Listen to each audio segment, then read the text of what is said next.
ശ്രീ ജ്യോതികുമാർ ചാമക്കാല, ഇന്ന് മുഖ്യമന്ത്രിയുടെ വാർത്താ സമ്മേളനം കണ്ടല്ലോ. ഇത്ര ദീർഘമായ വാർത്താ സമ്മേളനം, എല്ലാ ചോദ്യങ്ങൾക്കും മറുപടി പറഞ്ഞ ശേഷം അദ്ദേഹം പോകുന്നു. ഇന്ന് നടത്തിയ വാർത്താ സമ്മേളനത്തിന്റെ പ്രത്യേകതയായി കോൺഗ്രസ് കാണുന്നത് എന്താണ്?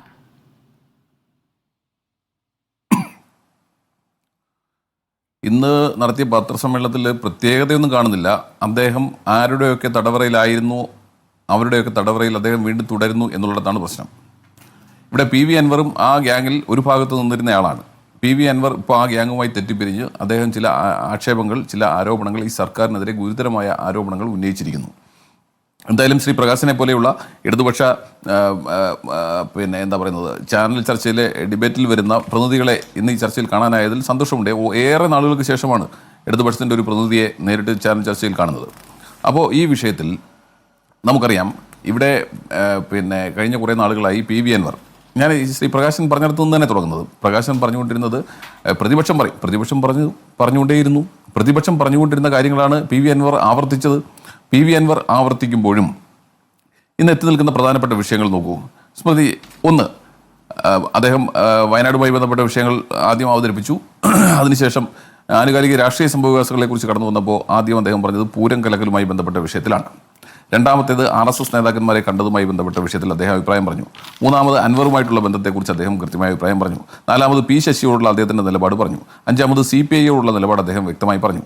അതുപോലെ തന്നെ MR അജിത് കുമാറിനുള്ള നിലപാടും അദ്ദേഹം വ്യക്തമായി പറഞ്ഞു. ഇത് എല്ലാം വായിക്കുമ്പോൾ, അല്ലെങ്കിൽ ഇതെല്ലാം കൂട്ടി വായിക്കുമ്പോൾ, പി ശശിയെയും MR അജിത് കുമാറിനെയും കൈവിട്ടുകൊണ്ടുള്ള ഒരു നടപടിക്കും താൻ തയ്യാറല്ല എന്ന് അസന്ദിഗ്ധമായി പി വി അൻവറിനോടും അദ്ദേഹത്തിൻ്റെ പിന്നിലുള്ളവരോടും വളരെ വ്യക്തമായി പറഞ്ഞിരിക്കുന്നു. പി വി അൻവർ അപ്പോഴെന്താ പറയുന്നത്? ഏറ്റവും അവസാനം വൈകുന്നേരം പത്രസമ്മേളനം നടത്തി പറയുന്നത് മുഖ്യമന്ത്രി ഇവരുടെ കയ്യിലെ പാവയാണ്. മുഖ്യമന്ത്രിക്ക് സ്വന്തമായി ശ്രീ ചാമക്കാല, പി വി അൻവർ ഈ വാർത്താ സമ്മേളനത്തിന് ശേഷം ഇട്ടിരിക്കുന്ന ഫേസ്ബുക്ക് പോസ്റ്റ്: ഒരു ഗാലറിയും കണ്ടല്ല ഈ പണിക്കിറങ്ങിയത്, ഒരു കയ്യടിയും പ്രതീക്ഷിക്കുന്നില്ല. ഈ നാട്ടിലെ സാധാരണക്കാരായ ജനങ്ങളും പാർട്ടിയെ സ്നേഹിക്കുന്നവരും ഒപ്പമുണ്ട്. അത് മതി. ഇവിടെയൊക്കെ തന്നെ കാണും. അതിനപ്പുറം ആരും ഒരു ചുക്കും ചെയ്യാനില്ല. അതിനൊരു വെല്ലുവിളിയുടെ സ്വഭാവമുണ്ട്. ശ്രീ എം പ്രകാശൻ, ഞാൻ താങ്കളിലേക്ക് വരാം. ശ്രീ എം പ്രകാശൻ, ഒരു വെല്ലുവിളിയുടെ സ്വഭാവമില്ലേ അതിൽ? നിങ്ങൾക്ക് തോന്നുന്നതാണെന്ന്. നിങ്ങൾക്ക് ഈ പാർട്ടിയെ വെല്ലുവിളിക്കേണ്ട യാതൊരു ആഗ്രഹമില്ലെന്ന് അദ്ദേഹം പറഞ്ഞിട്ടുണ്ടല്ലോ. നിങ്ങൾക്ക് എന്ത് തോന്നി എന്നൊന്ന് പറയാമോ? എങ്ങനെ കമ്മ്യൂണിസ്റ്റ് പാർട്ടി ഓഫ് ഇന്ത്യ, മാർക്സിസ്റ്റിനെ പോലൊരു പാർട്ടിയെ വെല്ലുവിളിക്കാൻ ഒരു MLA ക്കൊന്നും ഒരു കാരണവശാലും സാധ്യമല്ലെന്ന് ആർക്കറിയാത്തത്? ഈ നാട്ടിലെ സാധാരണക്കാരായ ജനങ്ങളും പാർട്ടിയെ സ്നേഹിക്കുന്നവരും ഒപ്പമുണ്ട്. അതായത് നേതൃത്വം കൈയൊഴിഞ്ഞാലും ജനങ്ങളും സാധാരണ വിശ്വാസമാണ്. ആയിക്കോട്ടെ, അതൊക്കെ ഒരാളുടെ വിശ്വാസമല്ലേന്ന്. അത് വിശ്വസിക്കുന്നതിന് പാർക്കെങ്കിലും അങ്ങനെ വിശ്വസിക്കണ്ട എന്ന് എനിക്ക് അൻവറോട് പറയാൻ കഴിയും.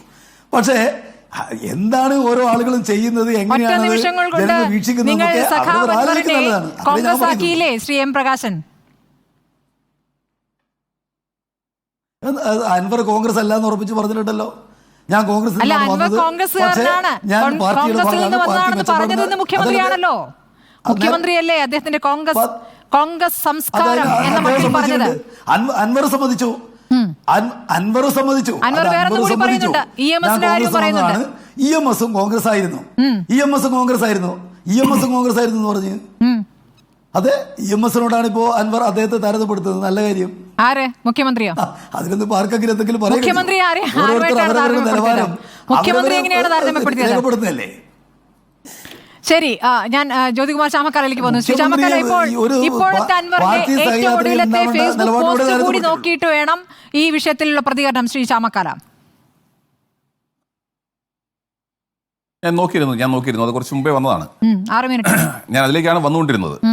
ഇവിടെ പി വി അൻവർ ഇതിലൂടെ എന്താ അവസാനം പറയുന്ന വാചകം? എന്നെ നിങ്ങൾക്കൊരു ചുക്കും ചെയ്യാനാകില്ല എന്നല്ലേ വായിക്കേണ്ടത്? താങ്കളൊന്ന് വായിച്ചത്. എന്നെ ഒരു ചുക്കും ചെയ്യാനാകില്ല എന്ന് പറയുന്നത് അതിനപ്പുറം ആരും ഒരു ചുക്കും ചെയ്യാനില്ല. ബാക്കിയോട് വായിക്കേ. ആരും ഒരു ചുക്കും ചെയ്യാനില്ല. ഇന്നത്തെ കോണ്ടെക്സ്റ്റിൽ ആർക്കെതിരായിട്ടാണ് ഈ സ്റ്റേറ്റ്മെന്റ്? ഇന്നത്തെ കോണ്ടെക്സ്റ്റിൽ അത് മുഖ്യമന്ത്രിക്കെതിരായിട്ടാണ്. മുഖ്യമന്ത്രിയാണ് പി വി അൻവറിനെതിരായിട്ടുള്ള കമന്റ്സ് നടത്തിയിട്ടുള്ളത്. അത് വളരെ ഗൗരവമുള്ള ആക്ഷേപങ്ങൾ മുഖ്യമന്ത്രി അദ്ദേഹത്തിനെതിരെ നടത്തിയപ്പോൾ അദ്ദേഹം പറഞ്ഞത്, മുഖ്യമന്ത്രി നിങ്ങൾ എന്നെ ഒരു പുല്ലും ചെയ്യാൻ പോകുന്നില്ല, ഒരു ചുക്കും ചെയ്യാൻ പോകുന്നില്ല എന്ന് പച്ച മലയാളത്തിൽ പറഞ്ഞിരിക്കുന്നു. ഇനിയും പാർട്ടി പറയുന്നു ഞങ്ങൾ ആലോചിക്കട്ടെ, എടുക്കട്ടെ, തീരുമാനിക്കാമെന്നൊക്കെ പറഞ്ഞ് നിൽക്കുകയാണ്. അവിടെയാണ് പ്രശ്നമേ. അവിടെയാണ് ഈ പാർട്ടി മുമ്പെങ്കുമില്ലാത്ത വിധമുള്ള സങ്കീർണതകളിൽ പെട്ടിരിക്കുന്നത്. എന്താ കാര്യം? രണ്ട് ഭാഗത്തും മുഖ്യമന്ത്രി താലോലിച്ചിരുന്ന രണ്ട് വിഭാഗങ്ങൾ, ഇവരെ എല്ലാം ഏകോപിപ്പിച്ചുകൊണ്ട് മുമ്പോട്ട് പോരുന്ന മുഖ്യമന്ത്രിയെ സംബന്ധിച്ച് മുഖ്യമന്ത്രിയുടെ താളം തെറ്റുന്നു. PV അൻവർ ഇതിനകത്ത് യുദ്ധപ്രഖ്യാപനവുമായി രംഗത്ത് വന്നിരിക്കുന്നു. PV അൻവറെ തള്ളിയാൽ PV അൻവർ പലതും വിളിച്ചു പറയേണ്ടി വരും, മുഖ്യമന്ത്രിക്ക് താങ്ങാനാകില്ല. ADGPയെ തള്ളിയാൽ ADGP അതിനേക്കാൾ കൂടുതൽ വിളിച്ചു പറയും, ADGPയെ തള്ളാനും അദ്ദേഹത്തിനാകില്ല. P ശശിയെ പിന്നെ പൊളിറ്റിക്കലാണ്, ഒരു കാരണവശാലും തള്ളില്ല. അത് അദ്ദേഹത്തിൻ്റെ പിന്നെ രാഷ്ട്രീയമായ തീരുമാനമായിരിക്കാം, ആയിക്കോട്ടെ. പക്ഷേ ഇവിടെ വന്നിരിക്കുന്ന ആരോപണങ്ങൾ നമ്മളെന്താ കൃത്യമായി മനസ്സിലാക്കേണ്ടത്? നമ്മൾ കുറേ കാലമായി ചർച്ച ചെയ്യുന്നു. ഈ 2016 ശേഷം ഇവിടെ ഈ സംസ്ഥാനത്തെ നിയമവിരുദ്ധ കാര്യങ്ങളുടെ ഹബ്ബായി കേരളത്തിൻ്റെ മുഖ്യമന്ത്രിയുടെ ഓഫീസ് മാറിയിരിക്കുന്നു എന്ന് ഞങ്ങളാരുമല്ലോ പറഞ്ഞു. ഞങ്ങൾ കുറേ കാലമായി പറയുന്നുണ്ട്. ഞങ്ങളാരും പറഞ്ഞപ്പോൾ നിങ്ങളാരും വിശ്വസിച്ചില്ലല്ലോ. ഏറ്റവും അവസാനം ഭരണപക്ഷത്തെ MLA തന്നെ പറയുന്നു, എല്ലാ നിയമവിരുദ്ധ കാര്യങ്ങളുടെയും എല്ലാ ഉപജാപ സംഘങ്ങളുടെയും കേന്ദ്രമായി ഹബ്ബായി മുഖ്യമന്ത്രിയുടെ ഓഫീസ് മാറിയിരിക്കുന്നു. ഇത് ഇന്നലെ തുടങ്ങിയാലല്ലോ. ശിവശങ്കർ ജയിലിൽ കിടന്നില്ലേ? എന്തിൻ്റെ പേരിലായിരുന്നു? ഇതിനകത്തെല്ലാം ഒരു സ്വർണത്തിൻ്റെ കണ്ടന്റ് ഉണ്ടെന്നേ. ഇതിനകത്തെല്ലാം സ്വർണത്തിൻ്റെ എലമെന്റ് ഉണ്ടെന്നുള്ള കാര്യം നമ്മൾ മറക്കരുത്. സ്വർണ്ണക്കടത്തായാലും സ്വർണ്ണ പൊട്ടിക്കലായാലും സ്വർണം വീണ്ടും എയർപോർട്ടുകൾ വഴി കടത്തുന്നതുമായി ബന്ധപ്പെട്ടായിരുന്നു. നേരത്തെ തിരുവനന്തപുരത്ത് വെച്ചായിരുന്നെങ്കിൽ ഇപ്പോൾ കോഴിക്കോടുമായി ബന്ധപ്പെട്ടാണ്. അപ്പോൾ ആ രീതിയിൽ എന്താ ഭീകരന്മാരെ പോലും ഞെട്ടിക്കുന്ന രീതിയിലുള്ള വലിയ സംഘങ്ങൾ, ഗൂഢസംഘങ്ങൾ, നൊട്ടോറിയസ് ക്രിമിനൽസ് ഇത്തരത്തിൽ മുഖ്യമന്ത്രിയുടെ ഓഫീസ് കേന്ദ്രീകരിച്ച് പ്രവർത്തിക്കുന്നു എന്നതിൻ്റെ ഏറ്റവും ഒടുവിലത്തെ ഉദാഹരണമാണ് ഇപ്പോൾ പുറത്തു വന്നുകൊണ്ടിരിക്കുന്ന ഈ വീഴ്പലക്കലുകൾ. ഇവിടെ ഞാൻ പറഞ്ഞു വന്നത്, മുഖ്യമന്ത്രി ഇന്ന് ഘോര സംസാരിച്ചല്ലോ. നമുക്കൊരു ഉദാഹരണം എടുക്കാം. പൂരം കലക്കൽ നമ്മൾ ചർച്ച ചെയ്തുകൊണ്ടിരിക്കുന്ന വിഷയമാണല്ലോ. ആ പൂരം കലക്കലിനെ സംബന്ധിച്ച് മുഖ്യമന്ത്രി ഇന്ന് പറഞ്ഞിരിക്കുന്ന ന്യായീകരണങ്ങൾ വിശ്വസിക്കത്തക്കതാണോ? അദ്ദേഹം തന്നെയല്ലേ പറഞ്ഞത്, ഈ വർഷം ഏപ്രിൽ മാസം 21-ാം തീയതി പറഞ്ഞത്, ഒരാഴ്ചയ്ക്കുള്ളിൽ അന്വേഷിച്ച് റിപ്പോർട്ട് നൽകാൻ വേണ്ടി ഞാൻ പോലീസിനെ ചുമതലപ്പെടുത്തിയിട്ടുണ്ട്, ADGPയെ ചുമതലപ്പെടുത്തിയിട്ടുണ്ട്. ആ ADGP തന്നെയാണ് ആ പൂരം കലക്കൽ നടത്തിയിട്ടുള്ളത്. നമുക്ക് വളരെ വ്യക്തമാണ്. എല്ലാ കാര്യങ്ങളിലും അദ്ദേഹം കൂടെ ഉണ്ടായിരുന്നല്ലോ, അതുകൊണ്ടാണ് സംരക്ഷിക്കുന്നത്.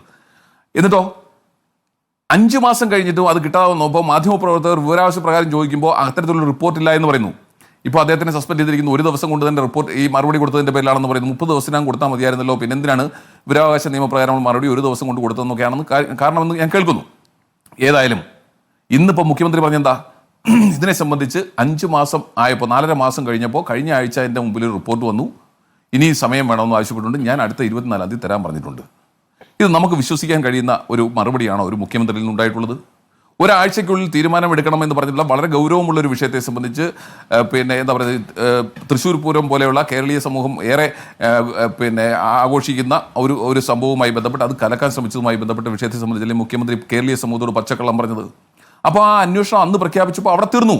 ഇവിടെ PV അൻവർ അതുമായി ബന്ധപ്പെട്ട വിവരങ്ങൾ വരികയും RSSുമായിട്ടുള്ള ബന്ധമൊക്കെ പുറത്തു വന്നതിന് ശേഷമാണ് ഇപ്പോൾ വീണ്ടും അത് പൊടി തട്ടിക്കൊണ്ട് വന്നിരിക്കുന്ന കാര്യം നമുക്കറിയാം. അതിനുശേഷം അദ്ദേഹം പറയുന്നത് എന്താണ്, എനിക്ക് റിപ്പോർട്ട് കിട്ടിയാൽ മാത്രമേ ഞാൻ നടപടിയെടുക്കൂ. ആർക്കെതിരെ? ADGPക്കെതിരെ. എന്തിനെ സംബന്ധിച്ചാണ്? RSSുമായുള്ള കൂടിക്കാഴ്ചയെ സംബന്ധിച്ച്. RSS നേതാക്കന്മാരെ ശേഷമാണ് ജ്യോതികുമാർ ചാമക്കാല ADGP വീണ്ടും സമയം തേടിയത്, റിപ്പോർട്ട് നൽകാൻ അല്പം കൂടി സമയം സാവകാശം തേടിയതെപ്പോഴാണ്? അദ്ദേഹം ആരോപണ വിധേയനായ ശേഷമാണ്. അപ്പോഴും അദ്ദേഹം തന്നെ ആ റിപ്പോർട്ട് സമർപ്പിക്കട്ടെ എന്നുള്ള ആലോചന ഉണ്ടാവുകയാണ്. ഞാൻ അതാണ് പറഞ്ഞത്. അപ്പോൾ എങ്ങനെയായിരുന്നു നിങ്ങൾ ഏപ്രിൽ മാസം 21-ാം തീയതി പറഞ്ഞ ഏപ്രിൽ മാസം 22-ാം തീയതിക്കകം അതിന്മേൽ തീരുമാനമെടുക്കുന്നു? ഏപ്രിൽ മാസം 28-ാം തീയതിക്കകം റിപ്പോർട്ട് കിട്ടുമെന്നും അതിനെ സംബന്ധിച്ച് ഞാൻ കൃത്യം ഒരു ആഭ്യന്തരമന്ത്രിയല്ലേ പറഞ്ഞത്? ഒരാഴ്ചക്കകം താൻ റിപ്പോർട്ട് മേടിച്ച് അതിന്മേൽ നടപടിയെടുക്കുമെന്ന് പറഞ്ഞത് കേരളീയ സമൂഹത്തോടല്ലേ? ഈ തൃശ്ശൂർ പൂരം പിന്നെ പൂരത്തെ സ്നേഹിക്കുന്ന കേരളത്തിലെ ഒരു വിഭാഗം ജനങ്ങളോടല്ലേ? എന്തായി അവസാനം? എന്തുകൊണ്ടാണ് ഇപ്പോൾ കടന്ന് ഉരുണ്ട് കളിക്കുന്നത്? അടുത്ത ചോദ്യം ഇതാണ്, ADGP RSSന്റെ നേതാക്കന്മാരെ കണ്ടു എന്ന് അദ്ദേഹം തന്നെ പറഞ്ഞിരിക്കുന്നു. ഇനി എന്ത് അന്വേഷിക്കാനാണെന്നേ? നിങ്ങളുടെ രാഷ്ട്രീയ തീരുമാനം എന്താണ്? CPM പോലെ ഇടതുപക്ഷം സംസ്ഥാനം ഭരിക്കുമ്പോൾ ആ ഇടതുപക്ഷത്തിൻ്റെ ആഭ്യന്തര വകുപ്പ് മന്ത്രി മുഖ്യമന്ത്രിയായിരിക്കുമ്പോൾ ഇടതുപക്ഷത്തിൻ്റെ ക്രമസമാധാന ചുമതല ഉള്ള ADGP നേരിട്ട് പോയി RSS നേതാക്കന്മാരുമായി കണ്ടതുമായി ബന്ധപ്പെട്ട നിങ്ങളുടെ രാഷ്ട്രീയ തീരുമാനമെന്ത്? അത് അന്വേഷിച്ച് തീരുമാനിക്കാം, അല്ലെങ്കിൽ പോലീസ് അന്വേഷിക്കട്ടെ എന്ന് പറഞ്ഞാൽ അതൊരു ക്രൈമല്ലല്ലോ. അതൊരു ക്രൈമിന്റെ പരിധി വരുന്നതല്ലോ. അതൊരു പൊളിറ്റിക്കൽ ഡിസിഷനാണ് അതിനകത്ത് ഉണ്ടാകേണ്ടത്. നിങ്ങളുടെ രാഷ്ട്രീയ തീരുമാനമാണ് ഉണ്ടാകേണ്ടത്. നിങ്ങൾ കാലാകാലങ്ങളിൽ പറയുമല്ലോ, ഞങ്ങളാണ് ഇവിടെ ന്യൂനപക്ഷങ്ങളുടെ സംരക്ഷകർ. എന്നിട്ട് നിങ്ങൾ പിൻവാതിലൂടെ നിങ്ങൾ തമ്മിൽ ബാന്ധവമല്ലായിരുന്നോ? ഇന്നും വേറെ എന്തൊക്കെയോ ബുക്കുകൾ എടുത്ത് വെച്ച് വായിക്കുന്നുണ്ടായിരുന്നല്ലോ. അദ്ദേഹം 77 കൂത്തുപറമ്പിൽ നിന്ന് ജയിച്ചത് എങ്ങനെയാ? ജനസംഘത്തിന്റെ പിന്തുണയോടല്ലേ? അപ്പൊ ഞങ്ങളെ കൊണ്ട് അതൊന്നും പറയിക്കണ്ട. ഞങ്ങൾക്ക് വേണ്ടത് മറുപടിയാണ്. നിങ്ങളുടെ രാഷ്ട്രീയ തീരുമാനം എന്താണ്? RSS നേതാക്കന്മാരെ തുടർച്ചയായി ADGP കണ്ടതുമായ രാഷ്ട്രീയ തീരുമാനം എന്താണ്? പിന്നെ അൻവർ പറഞ്ഞ വിഷയത്തെ സംബന്ധിച്ച് അൻവറിന് കൊടുക്കുന്ന മറുപടി എന്താ? അൻവർ സ്വർണ്ണക്കടത്ത് കേസുമായി ബന്ധപ്പെട്ട് നിരന്തരമായി പറയുമ്പോൾ അൻവറിന് കൊടുക്കുന്ന മറുപടി എന്താണ്? അൻവർ ഈ സ്വർണ്ണക്കടത്തിനെ തടയുന്ന പോലീസ് ഉദ്യോഗസ്ഥരുടെ മനോവീര്യം തകർക്കാൻ ശ്രമിക്കുന്നു. സ്വർണ്ണക്കടത്ത് കേസുകളിലെ പ്രതികളെ അറസ്റ്റ് ചെയ്യുന്നതിനെതിരായിട്ടുള്ള നിലപാട് അല്ലെങ്കിൽ ആ പോലീസ് ഉദ്യോഗസ്ഥരുടെ മനോവീര്യം തകർക്കാൻ ശ്രമിക്കുന്നു എന്നല്ലേ പറഞ്ഞത്? ഒരു തരത്തിൽ അവരുമായി ബന്ധമുണ്ട് എന്ന് തോന്നിപ്പിക്കുന്ന തരത്തിലാണ് മുഖ്യമന്ത്രി മറുപടി പറഞ്ഞത് PV അൻവറിന്. അതെ, നോക്കൂ ഒന്നുകൂടി നോക്കിയിട്ടുള്ളൂ. CPIയെ സംബന്ധിച്ച് നമ്മൾ അതോട് പറഞ്ഞു പോകണല്ലോ, രാഷ്ട്രീയമല്ലേ. ഇടതുപക്ഷ മുന്നണിയിൽ തന്നെ ഇതിനെ സംബന്ധിച്ച് ചർച്ച ചെയ്തു. CPIയുടെ അഖിലേന്ത്യാ സെക്രട്ടറി മുതൽ സംസ്ഥാന സെക്രട്ടറി വരെ ഉള്ളവർ കൃത്യമായി പറഞ്ഞു, ഞങ്ങൾക്ക് നിലപാടുണ്ട്, ഇങ്ങനെ ഒരു ADGPയെ ആ സ്ഥാനത്ത് വെച്ചുകൊണ്ട് മുന്നോട്ട് പോവുക അസാധ്യമാണ്. അപ്പോൾ എന്താ പറഞ്ഞത്? അതേ അന്വേഷണ റിപ്പോർട്ട് ഉണ്ടെങ്കിൽ മാത്രമേ അദ്ദേഹത്തിനെതിരെ നടപടിയെടുക്കാൻ കഴിയുന്നതാണ്. ഇന്നലെ എന്താ പറയുന്നത്? ഈ RTI പ്രകാരമുള്ള മറുപടി കൊടുത്തതിന് നിമിഷം കൊണ്ട് അദ്ദേഹത്തെ സസ്പെൻഡ് ചെയ്തല്ലോ. ഇനി നിങ്ങളെ ആ പദവിയിൽ നിന്നും മാറ്റി നിർത്താനല്ലേ പറഞ്ഞത്? അതിന് പോലും കഴിയാതിരിക്കുന്നു. ആ ഘടകകക്ഷിയിലെ മുഴുവൻ നേതാക്കന്മാരും പറയുന്നു, CPMന്റെ സംസ്ഥാന സെക്രട്ടറി പറയാതെ പറയുന്നു, LDFന്റെ കൺവീനർ പറയാതെ പറയുന്നു, ഈ ADGP ആ സ്ഥാനത്ത് നിന്ന് മാറ്റി നിർത്തണമെന്ന്. എന്തേ മാറ്റി നിർത്താൻ തയ്യാറാകുന്നില്ല? ഇപ്പോഴും പറയുന്ന റിപ്പോർട്ട് വരട്ടെ എന്നാ. എന്ത് റിപ്പോർട്ടാണ് നിങ്ങൾ കാക്കുന്നത്? അപ്പോൾ CPI ഉൾപ്പെടെ ഘടകകക്ഷികളെ ഉൾപ്പെടെ LDFലെ മുഴുവൻ നേതാക്കന്മാരെയും ഒരു മൂലക്കിരുത്തിക്കൊണ്ട് മുഖ്യമന്ത്രി പറയുന്നത് മാത്രം നോക്കൂ. ഞാൻ വെറുതെ പറഞ്ഞു പോയതല്ല, പ്രകാശൻ ഉൾപ്പെടെയുള്ള ഇടതുപക്ഷത്തിന്റെ പ്രതിനിധികൾ വരുന്നതിനെ കുറിച്ച്. മുഖ്യമന്ത്രി ഇന്ന് പത്രസമ്മേളനം നടത്തി നിലപാട് പ്രഖ്യാപിച്ചപ്പോ ആ നിമിഷം മുതൽ LDFന്റെ ചാനൽ ചർച്ചയിൽ വരുന്ന ഡെലിഗേറ്റ്സ് അവർ വന്നു തുടങ്ങി. പാർട്ടി സെക്രട്ടറിയെ കുറിച്ച് പറഞ്ഞപ്പോൾ ആ ഡെലിഗേറ്റ്സ് ആരും വരുന്നില്ല, അവരുടെ പാനലുള്ളവർ വരുന്നില്ല. അപ്പോൾ മുഖ്യമന്ത്രിക്ക് എല്ലാവരും കീഴടങ്ങിയിരിക്കുന്നു. മുന്നണി കീഴടങ്ങിയിരിക്കുന്നു, പാർട്ടി കീഴടങ്ങിയിരിക്കുന്നു, പോലീസ് കീഴടങ്ങിയിരിക്കുന്നു. മുഖ്യമന്ത്രി പറയുന്നതിന് തിരുവായില്ല. അവിടെ ഞാൻ പറഞ്ഞ് അവസാനിപ്പിക്കാം. അവിടെ ഒരു വാചകം കൂടിയുണ്ട്. അവിടെയാണ് ഇന്നിപ്പോൾ PV അൻവർ വെല്ലുവിളിക്കുന്നത്. ഞാൻ സാധാരണക്കാരായ പ്രവർത്തകരെ മുന്നിൽ നിർത്തിക്കൊണ്ട് ഞാൻ ഇതിനെതിരായി പോരാടും, എന്നെ ഒരു ചുക്കും ചെയ്യില്ല എന്ന് പറയുന്നത്. അവിടെ സാധാരണക്കാരായ പാർട്ടി പ്രവർത്തകർ അവർക്ക് നല്ല ബോധ്യമുണ്ട്. ഇത്തരത്തിൽ CPMന്റെ ഒരു മുഖ്യമന്ത്രി ഇവിടെ ഭരിക്കുമ്പോൾ, പോളിറ്റ് ബ്യൂറോ അംഗമായ പിണറായി വിജയൻ ഇവിടെ സംസ്ഥാനത്ത് മുഖ്യമന്ത്രി ആയിരിക്കുമ്പോൾ, ആഭ്യന്തരമന്ത്രി ആയിരിക്കുമ്പോൾ ADGP പോയി ഇത്തരത്തിലുള്ള RSSന്റെ നേതാക്കന്മാരെ കണ്ടു എന്ന് പറയുന്നത് CPMൽ വിശ്വസിക്കുന്ന CPMന്റെ അനുഭാവികളായ പ്രവർത്തകർക്ക് പോലും പ്രവർത്തകരുടെ പിന്തുണ തനിക്കുണ്ട് എന്നുള്ളതാണ് ഇപ്പോൾ നിലവിൽ PV അൻവറിന്റെ ആത്മവിശ്വാസം. അത് ഏത് ഘട്ടം വരെ എന്നുള്ളതും ഒരു പ്രധാനപ്പെട്ട ചോദ്യമാണ്.